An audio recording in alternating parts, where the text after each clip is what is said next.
Nigeria must go. Nigeria must go protest in Ghana. Now the president, Bola Ahmed Tinubu, is asking the Ghanaian government to stop the Nigeria must go protest going on in Ghana. The president sent Bianca Ojukwu, the Minister of State for Foreign Affairs, to go and beg the Ghanaian government, please allow Nigerians to stay. Let peace reign. Yes, especially the Igbo people. Now the controversy started when the video of an Igbo leader or king or traditional ruler went viral, where he said allegedly that he wants to build an Igbo kingdom. Now, Ghanaians got wind of that video and it angered a lot of Ghanaians. That is why you see the protest. Nigeria must go, Igbo must go for over a month now. Now, the government of the day, Bola Ahmed Tinubu, has gone to mediate on behalf of Nigerians in Ghana. Please allow our Igbo brothers, allow Nigerians to stay in Ghana. Ghanaians have accused Nigerians, allegedly, accusations. They are involved in piracy. They are involved in criminal activities like kidnapping. They are involved in immoral activities like prostitution. The allegations, numerous. Yes, that is why you see a lot of protests today. Some people even started a YouTube channel because of this Nigeria must go. Remember when Nigeria sent Ghana packing? You remember the famous Ghana must go bag? Yes, in Nigeria, 1983. Okay? Since then, Ghanaian has asked Nigerians, especially the Igbos, to leave their country. Tinubu told Ghanaian authorities that we are one big and happy family in Africa. We should preach peace and understand one another, how to live together as Africans, and not preach violence. This is the government, Nigerian government, begging Ghanaian government. Now, the Ghanaian government in return said that though we will never forget the Ghana must go protest in Nigeria in 1983, but we will play the big brother role and allow peace to reign. Hence, Ghana has promoted Pan-Africanism. One of the fathers of Pan-Africanism is a Ghanaian leader called Kwame Nkrumah.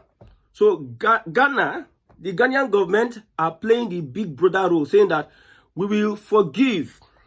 The government of the day have asked that the protest be stopped because of the intervention of the Nigerian government and other stakeholders. Now, Ghana is telling Nigerians that we have not forgotten how you sent us away, 1983, but we will play the big brother role and let peace reign because we have a leader who promoted Pan-Africanism. Pan-Africanism, very important. Now, I hope Nigerians, the Nigerian government has learned how Ghana is taking this issue.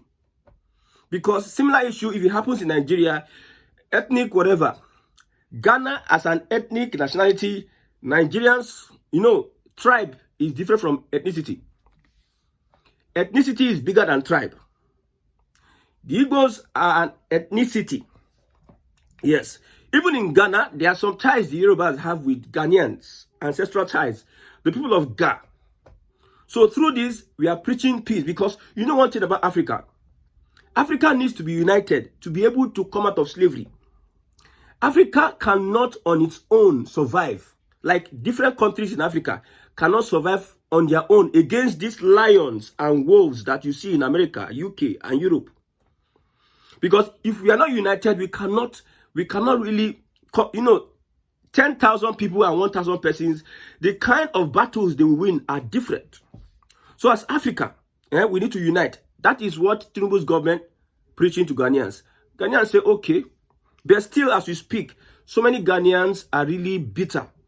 Because you see, so many complaints that the Igbo people have come into Ghana, taking over the business, they sell cheaper, they sell fake products. A lot of things complaints about the Igbo people in Ghana. I don't know whether it's jealousy, but I know and I suspect that this is a political move by a particular politician that lost the election. A particular politician that lost the election, he now found a way of planting hatred, causing chaos in the country by using a video that was shot how many years ago and brought it, like, is it not 15 years ago, and brought it back to life and created an agenda and propaganda with it so as to steer violence. Now, how can Nigeria as a country learn from what Ghana has done? The tolerance. I'm not saying that we should not restructure Nigeria. We should also respect our boundaries and be conservative so that we can preserve our cultural heritage, ideology, and identity. But all these unnecessary tribal fights going on, bigotry going on online, we don't really need it. One of the reasons I'm supporting the bigotry is because those that are pushing that bigotry don't know where it is leading them to. They don't care. They're just blinded by hate. Hate is majorly blinded by hate and jealousy. But we need to stay together as Africans to be able to stand against the West, the colonialists. I don't know the reason for even the African Union or ECOWAS, because these are power blocks that are supposed to push the interest of Africa globally. But let me explain. For instance, I'm saying that we should balkanize Nigeria, divide the country, this and that. I'm saying so. I support that. But you know, if we are dividing the country not under enmity, because you see the Fulani, you see all these people, ISWAP, Al-Qaeda, all these guys are willing tools that the West can use to destabilize any country in Africa. Al-Qaeda, Boko Haram, ISIS, Lakurawa, any of these militant groups, even the Niger Delta, even some elements of the ESN can be used by foreign powers. You know, when people start using guns to, like during the election, before the election, 2015, Buhari and co. were allegedly, they accused them of importing mercenaries into Nigeria to destabilize everything. It was easy to invite them. They are our brothers. It was easy to bring them to scatter everything.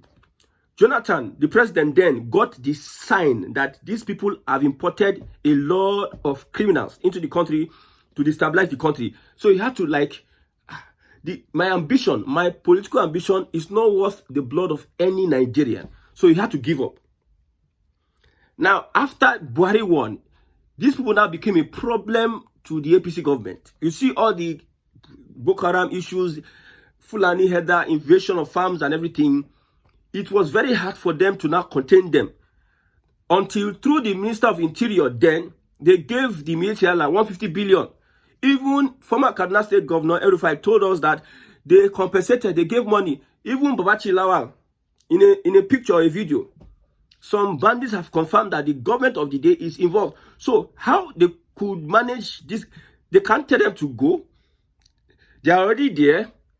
You created the problem, the Boko Haram problem. You were a patron to terrorist organization. You are not the president, and you could not be able to send them away. They have now become a major problem. That is what happens when you create a militia group in a system like this in Nigeria. It will be very difficult if you don't achieve your aim at a shortest period of time. It will be very difficult for you to disarm them. Do you know what it means for someone to carry gun and start killing? Do you know how it changes the person? The person is living in a different reality. I'm telling you. That is why when the military will tell us that rehabilitation of Boko Haram, people that have been killing, you are rehabilitating killers that are meant for the gallows, life imprisonment, or death by hanging. I'm looking at the army, say rehabilitation of Boko Haram, this and that. So that's the problem we have. You understand? So the Igbo must go protest, or Nigeria must go protest, is as a result of a political misnomer by some politicians in Ghana pushing an agenda to destabilize the government of the day. I tell you. Now, I hope Nigerians, the Nigerian government, they are learning from what is going on in Ghana today. We need ourselves, even the Igbo and Yoruba that are fighting themselves. You need yourself, you need cooperation amongst yourself, but respecting your culture, your conservatism, your language and ideology. Don't undermine anybody's culture. If somebody is behaving such a way, they have a reasons they are behaving that way, and you should respect that, not making jest of that. We can respect, but we can also have this communication, connection. Yes, uniting ourselves as one.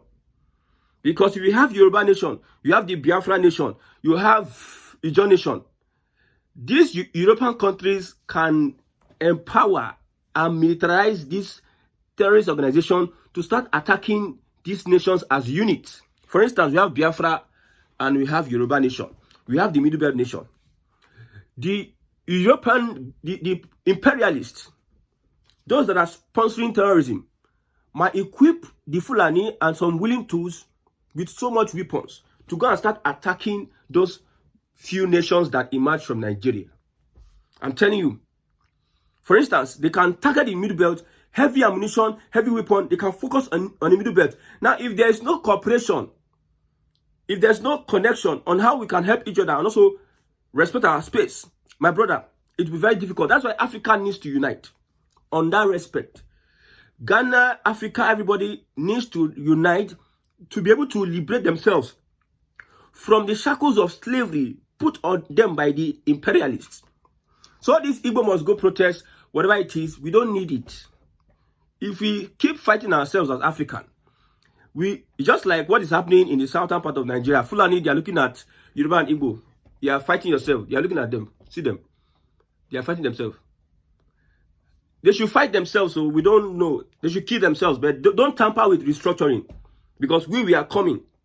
They are patiently waiting for them to grab that power. Then you fight yourself. You know that as they divide you, they will attack you here. They will attack you there. You cannot come together because southern Nigeria also needs to come together for greater prosperity. Everybody have their uniqueness in Nigeria. Somebody says, if you go to a place, you don't see an Igbo man, my brother, there's no prosperity in that place. So wherever there's prosperity, you must see an Igbo man. An Igbo man can sacrifice himself to go to where there's prosperity. Where he sees potentials, he can travel as far as 5 days to another country in order for him to mine the goodies of the earth. So wherever there is progress, Igbo man supposed to be there. Igbo man supposed to be there. If you see what happened with Warri at the point in time was like Lagos. They were doing younger blah blah. They were chasing people out, manhandling people, saying all sorts of things against people.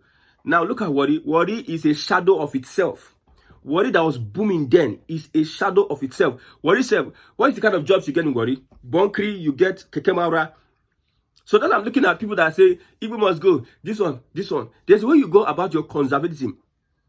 Many Yoruba leaders of thought have been writing against this change of name of street of bus stops.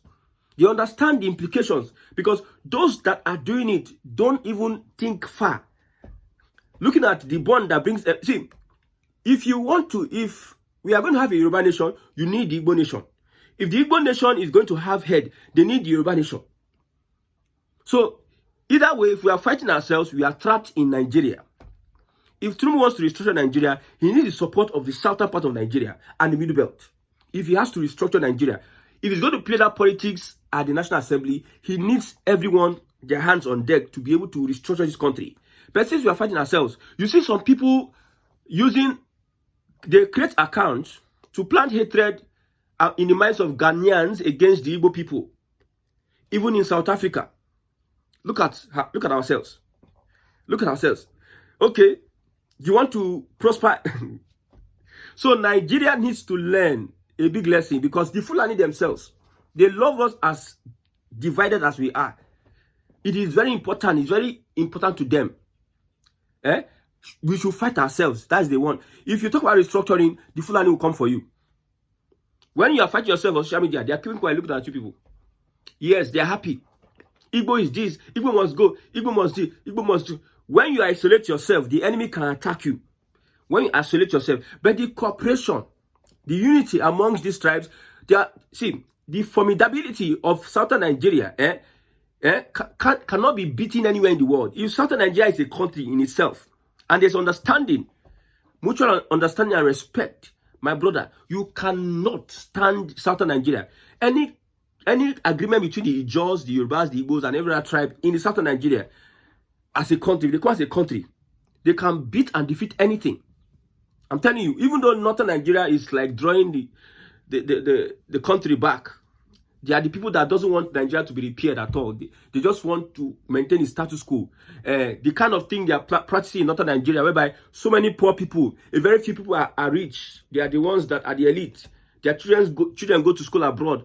Education in northern Nigeria, over 80% of them, out of school children in Nigeria, over 80% of them are northern Nigeria. So the kind of governance northern Nigeria wants is what is going on today. So it's only the South that wants a better, like, restructured Nigeria. And we are fighting ourselves. Look at what's happening. Ghana must go. Thank God the government of the day had to, like, intervene using Bianco Juku, because I would have loved it. You know why I would love it? Some people have not come to their senses. They need something to happen so that they can come to their senses. I'm telling you. At a point in time when Ghana sent some people away, Ghana saw how the country was, how their own economy was. I will not mention the people they sent away. You go and do their research. They knew how the economy was. So if you have a prosperous city or nation, you don't have some certain people in that nation, my brother, just check.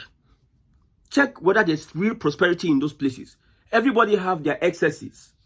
The Igbos have their excesses. The Yorubas have everybody have their excesses. Just how we can have a leadership that will create understanding and respect. Not the kind of the one APC is pushing.